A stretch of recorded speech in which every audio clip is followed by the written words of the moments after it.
طريقة تغيير باسورد الواي فاي وإخفاء شبكة الواي فاي وتغيير اسم شبكة الواي فاي راوتر موديل H188A، سواء في شركة أورنج، شركة فودافون، شركة وي، شركة اتصالات. فهو الشرح.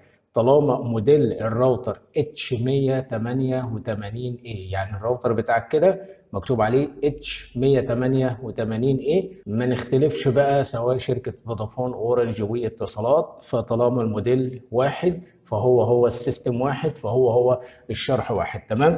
والناس بقى الخاصة بشركة اورنج زي انا كده بالظبط، طبعا لما بتيجي تفتح شبكة الواي فاي بيكون في اسم اورنج في شبكة الواي فاي. في ناس بقى عايزة تخفي كلمة اورنج داش مثلا كذا، يعني انا مثلا الشبكة بتاعتي كاتبها عمرو، فهيبدأ يظهر اورنج داش عمرو. كاتبها احمد هيظهر اورنج داش احمد. كاتبها سعيد هيظهر اورنج داش سعيد. طيب انا بقى عايز اخفي كلمة اورنج وداش ديت، اللي هي الشرطة دي اخفيها هي اورنج. ولو كتبت مثلا عمرو تبقى عمرو، كتبت احمد تبقى احمد، كتبت سعيد تبقى سعيد، كتبت حرفين عشان هعمل اخفاء لشبكة الواي فاي تكون سهلة عليا، فببدأ برضو اخفي كلمة اورنج. تمام.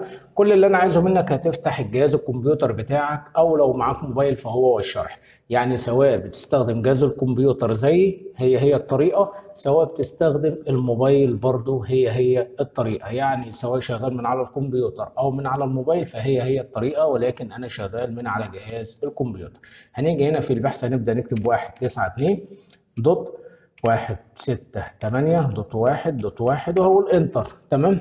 هيبدأ يفتح معاك صفحة الراوتر بالشكل اللي انت شايفه قدامك ده. تمام. هنا بيطلب مني يوزر نيم وباسورد. اليوزر نيم والباسورد هتلاقيهم عندك في ظهر الراوتر. هتقلب الراوتر كده هتلاقي حاجة اسمها يوزر نيم وباسورد، هنكتبهم ونرجع لكم تاني. طبعا بعد ما كتبت اليوزر نيم والباسورد هبدأ اقول لوج ان.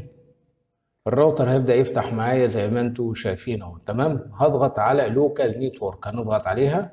بعد كده نختار دبليو لان.